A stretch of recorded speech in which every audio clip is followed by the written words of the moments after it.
लीळा चरित्र लीळा क्रमांक 2. सह्याद्री पर्वतावर वाघाच्या वेशात दर्शन.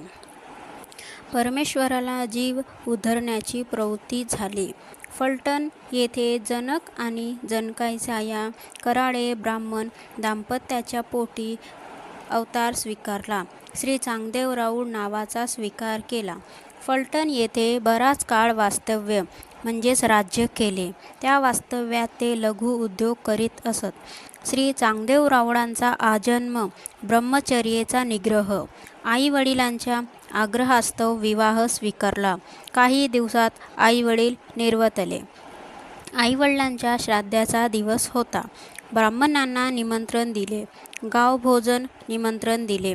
श्राद्ध झाले. संपूर्ण गावभोजन झाले. राऊळांनी त्या दिवशी आपल्या ब्रह्मचर्य व्रताबरोबर वडनिश्चय भूमी आसनाचे व्रत स्वीकारले. रात्रीचे भोजन झाले.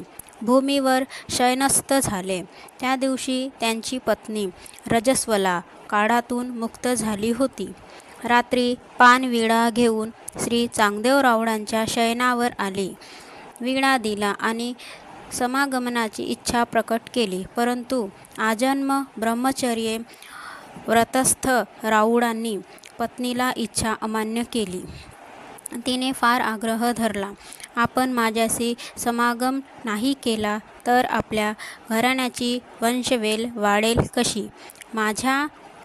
माझी माता होण्याची इच्छा कोण सफल करील? मला रती द्यावीच लागेल असा हट्ट धरला. तरीही राऊळांनी तिचा हट्ट पुरविला नाही.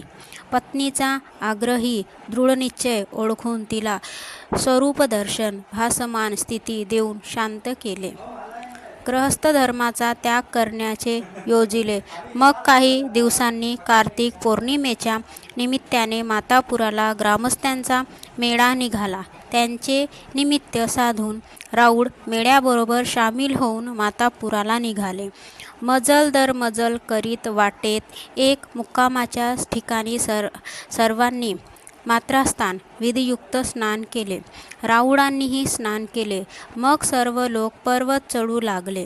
त्यांच्याबरोबर राऊळही चढू लागले. मध्येच मेरुवाडा सर्व तीर्थांमध्ये सर्वांनी स्नान केले. राऊळांनी स्नान केले. पुन्हा सर्व लोक पर्वत चढू लागले. राऊळही चढू लागले. राऊळांची गहुवर्णी श्रीमूर्ती, श्रीमुकुटावरील दोन्ही बाजूंनी विभागलेले लांब केश, खांद्यावरून पदर सोडलेला धोतर परिधान केले होते. काखेत मात्रा, आवश्यक सामानाची पडशी अशा पेहराव्यात मेळ्याबरोबर पर्वत चढू लागले. चढता चढता मध्येच वेडूंच्या वनातून डरकारी फोडत श्री दत्तात्रेय प्रभू वाघांचा वेश धारण करून बाहेर आले. वाघ पाहून मेळ्यातील सर्व लोक घाबरून पडू लागले. जे वनाच्या वरील दिशेला होते ते वर पडून गेले. जे खाली होते ते खाली पडून गेले. फक्त राऊळ स्थितप्रज्ञ राहिले. वाघ्यवेशातील श्री दत्तात्रेय प्रभू राऊळांच्या समोर आले. एक चवळा उचलून राऊळांच्या श्रीमुकुटावर ठेविला. श्रीमुखाला श्रीमुख लावले. तेथे दिव्य प्रकाश पडला आणि श्री दत्तात्रेय प्रभू अदृश्य झाले. श्री दत्तात्रेय प्रभूपासून पर आणि अवर शक्तीचा कार्याचा स्वीकार केला. पर आच्छा दिली, अवर शक्ती प्रकट ठेवली.